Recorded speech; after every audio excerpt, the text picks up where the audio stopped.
Aujourd'hui, je m'adresse à ceux qui pensent ou qui prévoient éventuellement vendre de propriété. En fait, dans cette vidéo-ci, je vais vous donner des trucs. Je vais vous donner des trucs pour, dans le fond, mieux vendre. Je vais vous parler de 5 points qui sont à considérer. Il y a beaucoup d'autres points que ça, là, mais je vous ai 5 points majeurs que j'aimerais discuter aujourd'hui sur cette vidéo-ci. Et je vais vous donner aussi un petit bonus à la fin là, de 2 points supplémentaires que je personnellement juge hyper importants là, au niveau de la vente de votre propriété, surtout si vous voulez vendre assez rapidement. Alors, c'est sûr qu'avec mes 5 points plus mes 2, on va parler de 7 points en tout. Tous les points sont assez importants. Par contre, les 2 derniers auront un impact assez direct là, sur la rapidité à laquelle votre courtier pourra vendre votre propriété. Alors, c'est important. Je vais vous en parler plus au point 6, au point 7. Alors, on va regarder tout ça ensemble, puis on se retrouve de l'autre côté pour en discuter. Pour ceux qui ne me connaissent pas, je suis Jean Bélanger et si vous êtes passionné de l'immobilier, je vous invite simplement à vous abonner à la chaîne où vous pourrez, tout comme nous, dans le fond, entre autres, partager un concept que j'appelle le DECAF. Et là, je ne parle pas du café décaféiné, mais je parle bien d'un acronyme qui représente, dans le fond, les 4 piliers de la chaîne et du 5e élément. Les 5 mots qui composent le DECAF sont découvrir, explorer, comprendre, appliquer et la formation qui vient englober tout ça.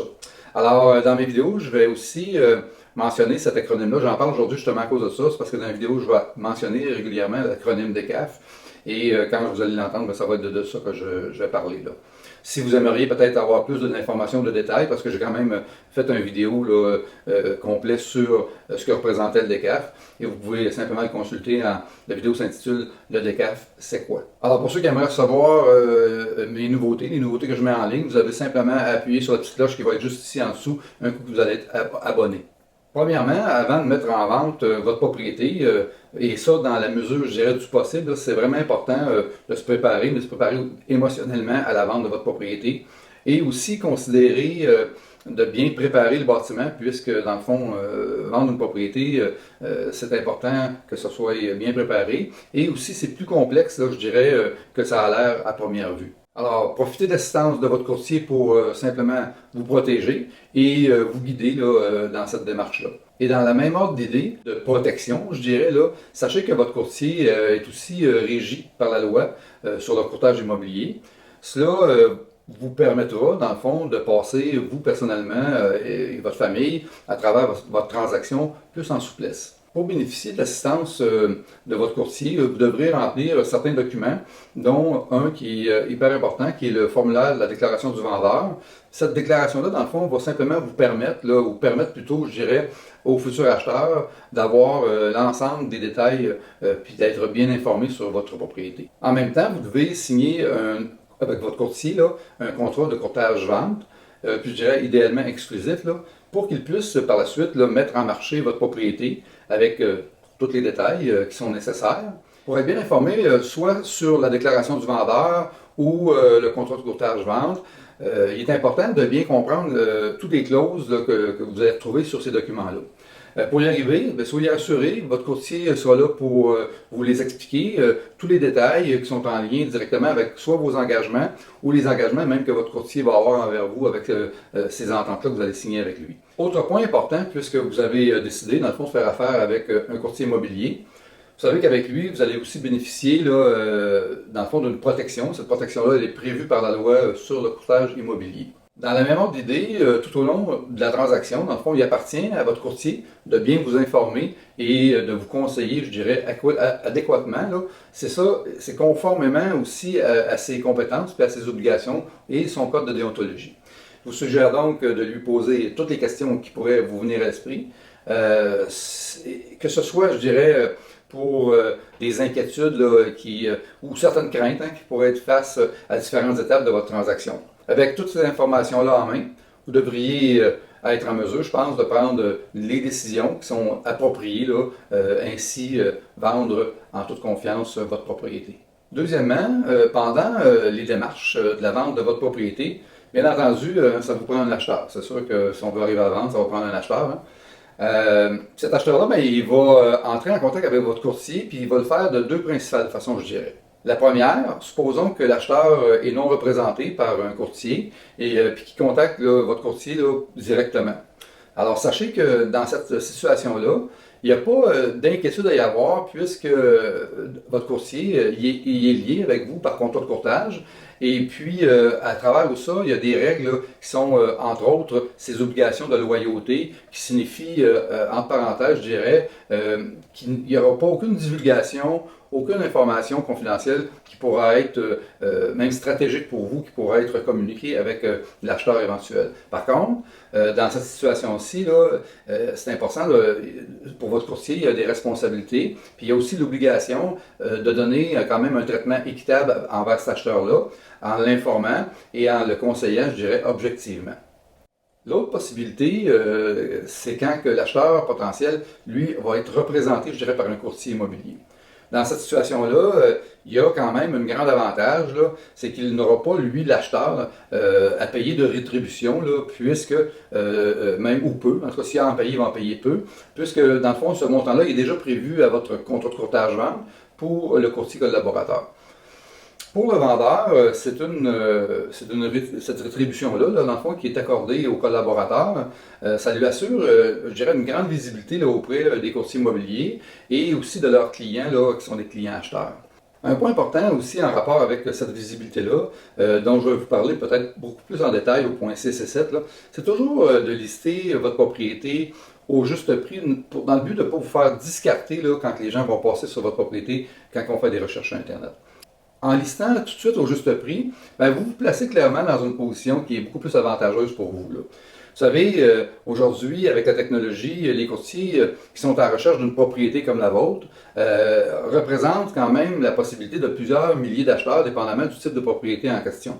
Mais cette technologie-là permet aussi de programmer des alertes qui permettent à ces mêmes courtiers-là de savoir instantanément quand votre propriété va rentrer sur le marché. Alors, je vous en explique plus de détails au point 6 et 7, là, mais prenez en compte là, que c'est important de lister au bon prix. Troisièmement, faites en sorte de vous laisser une marge de manœuvre, soit dans le temps ou aussi qui correspond à vos besoins.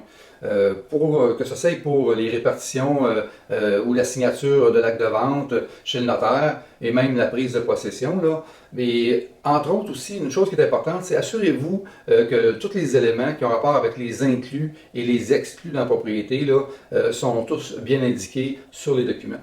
Aussi, parlez-en à votre courtier là, pour qu'il puisse bien vous indiquer, je dirais, les différences qu'il y a entre les biens meubles et les biens immeubles. C'est deux choses qui sont complètement différentes. C'est important de bien comprendre la différence entre les deux. C'est assez important puisque dans beaucoup de situations ou de transactions, là, les gens sont souvent sur l'impression que certains biens meubles sont en réalité des biens immeubles et vice-versa.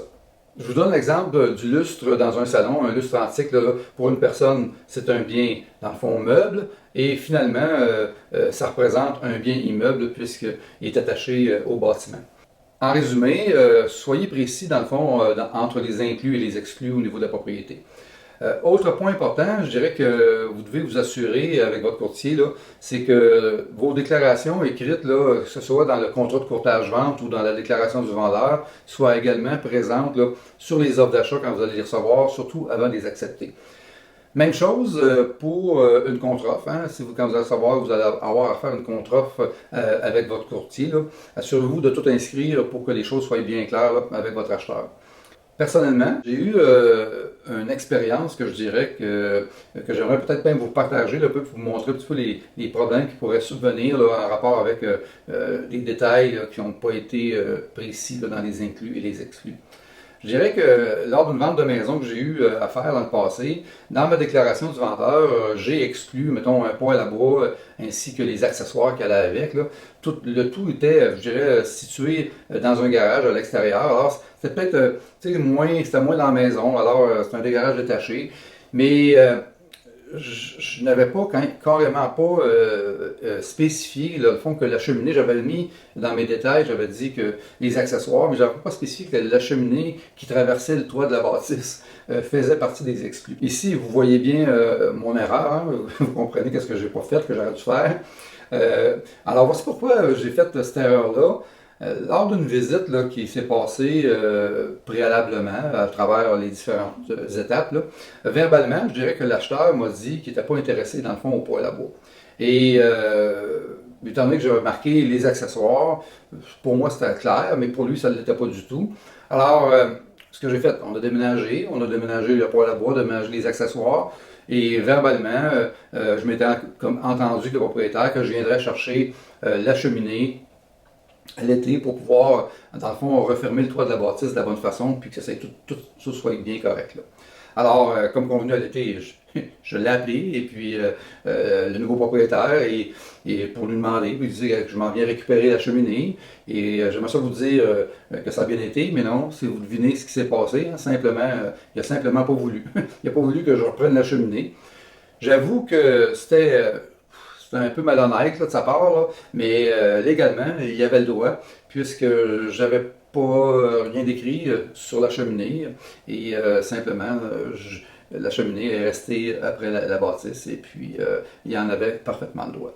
En fait, la morale de l'histoire, c'est simplement de vous assurer, dans le fond, que tous les exclus et les inclus soient, je dirais, bien inscrits là, avec le plus de détails que possible. En fait, plus de détails que moins, là, et que vous fassiez, pour pas que vous fassiez une transaction, puis que ce genre de détails-là, lors de la vente ou la contre-proposition, vous échappe et puis que vous vous retrouvez dans une situation où il y a des problèmes. Faites donc en sorte, dans le fond, que tout soit inscrit là, bien comme il faut à l'offre d'achat reçu. Quatrièmement, au travers des premiers pas que vous allez faire là, vers la vente de votre propriété, je dirais que c'est sûr que votre courtier va quand même prendre en charge l'ensemble de la transaction.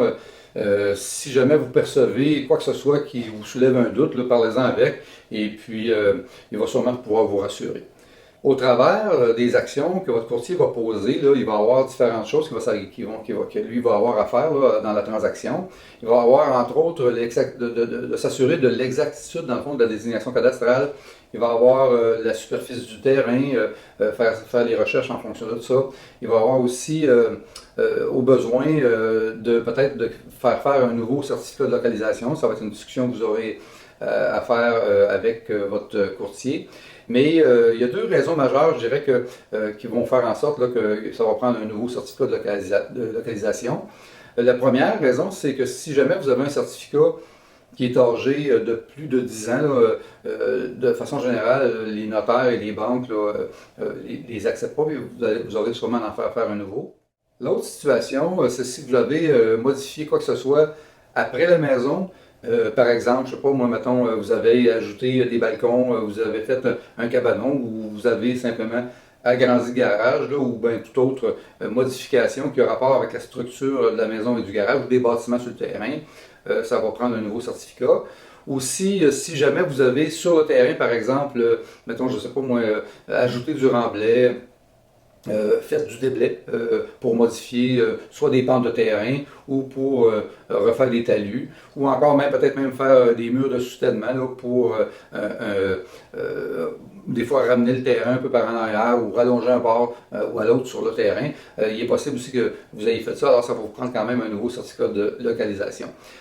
Un autre sujet, la promotion, je dirais, standard de la propriété, là, suite à ce que vous ayez donné la documentation à votre courtier et que celui-ci ait fait l'inscription sur Internet là, et la mise en ligne avec les photos et les vidéos. À partir de cette étape-là, votre courtier pourrait aussi prendre différentes stratégies là, pour s'assurer que votre propriété soit vendue, je dirais, dans les délais que vous êtes entendus et des délais qui sont raisonnables, là, que vous êtes entendus, vous, avec votre courtier. Cette entente-là pourrait être, je dirais, mettons, un système de visite virtuelle. Ça pourrait être aussi une visite libre qui serait planifiée dans la fin de semaine suivante, la mise en ligne de votre propriété. Ça pourrait aussi être l'utilisation des médias sociaux là, ou toute autre chose, je dirais, visant à la vente de votre propriété. En fait, plusieurs options pourraient être envisagées. Suite à ça et avec le bon prix, il y aura sûrement quelqu'un qui va être un acheteur qui va se présenter à votre porte pour acheter votre propriété. Cinquièmement, à cette étape, vous allez commencer à recevoir des promesses d'achat.